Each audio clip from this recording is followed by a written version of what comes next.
হাসি মুখে মেয়েটা ফটোর ফ্রেমে, সামনে জ্বলন্ত ধূপ। ডাক্তারিতে চান্স পাওয়ার খবরে হয়তো সেদিন মেয়েটার বাড়ি জুড়ে ছিল হইচই।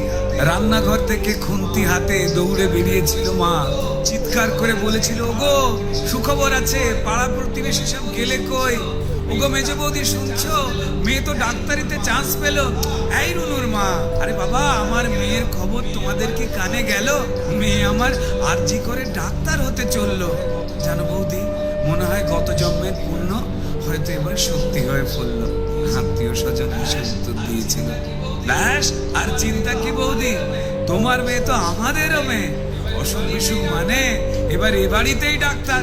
মা বলেছিল, আরে কি যে সব বলো বৌদি, এসব না তোমাদের বাড়াবাড়ির আবদার। শোনো বৌদি, আমার মেয়ে না দেশের সব খবর জানে। কত গরিব মানুষ চিকিৎসা পায় না, আরে বাবা তাদেরই তো বাঁচাতে হবে প্রাণে। ঠাম্মা পাশের ঘর থেকে বেরিয়ে বলেছিল, হ্যাঁ তোরা আমাকে একটু কথা বলতে দিবিনি?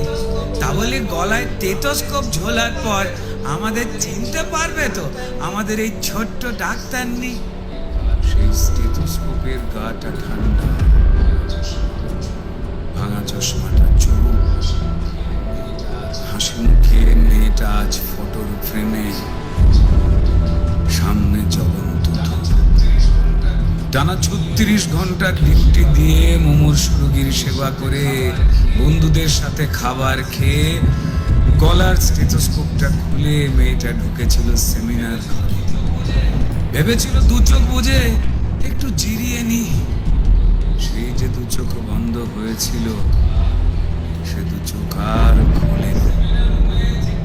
সেমিনার রুমে যে ক্লান্ত ডাক্তার ঢুকেছিল,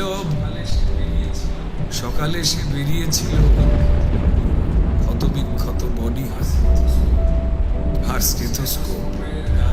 স্টেথোস্কোপের গাটা ঠান্ডা, ভাঙা চশমাটা চোখ, হাসি মুখে মেয়েটা ফটোর ফ্রেমে, সামনে জ্বলন্ত ধূপ।